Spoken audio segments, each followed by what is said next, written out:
জয় রাম। শ্রী শ্রী রাম ঠাকুরের চরণে আমার প্রণাম জানিয়ে আজকের আমি ঠাকুরের কথা শুরু করছি। শ্রী শ্রী রাম ঠাকুরের মায়ের প্রতি ছিল অগাধ ভক্তি।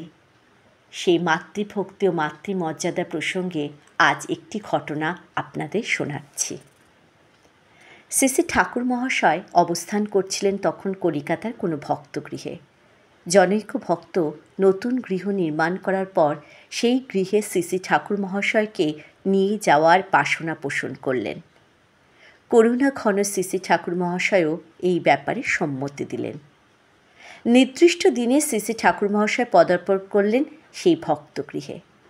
বহু দিনের বাসনা পরিপূর্ণ হওয়ার আনন্দে উদ্বেল হয়ে উঠলেন ওই ভদ্রলোক। ঠাকুর মহাশয়কে পরম মর্যাদায় তার গৃহে সুস্বাগতম জানালেন। কিছু সময় পরে ভক্তটি ঠাকুর মহাশয়কে নিয়ে তার নবনির্মিত ছোট গৃহটি পরিদর্শনে বেরোলেন। ভক্তটির পিতৃদেব পরলোক গমন করেছেন কয়েক বছর আগে। উনি দুবার দ্বার পরিগ্রহ করেছিলেন। ভক্তটি এবার ঠাকুর মহাশয়কে নিয়ে একটি ঘরে প্রবেশ করে বললেন, এটি ওনার গর্ভধারিণী মায়ের জন্য।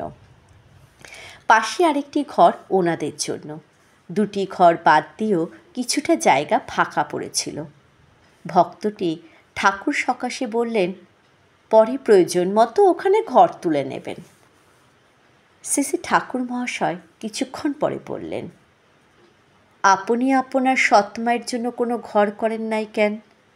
ওনার জন্য একখানা ঘর কইরা দেন।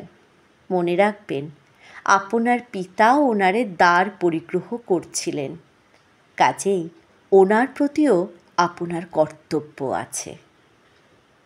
স্তম্ভিত বিস্মিত হলেন ভক্তটি। ঠাকুর মহাশয়ের আদেশ শিরোধার্য করে ওই ফাঁকা জায়গাটিতে সৎমাকে একটি ঘর করে দেওয়ার সম্মতি দিলেন। শ্রী শ্রী ঠাকুর মহাশয় তার মাতৃদেবীকে খুব শ্রদ্ধা করতেন। তিনি নিজ মুখে বলেছিলেন, একমাত্র খাওয়া ছাড়া মাকে কখনো কোনো ব্যাপারে কষ্ট দিয়েছি বলে তো মনে পড়ে না। আরেকবার এক ভক্তগৃহে যাওয়ার অসম্মতির কারণস্বরূপ বলেছিলেন যে উনি ওনার মায়ের কথা শোনেন নাই, ওনার বাড়ি যামুনা। গুরু বর্চ সত্যম সত্যমনত। জয় রাম, জয় গোবিন্দ।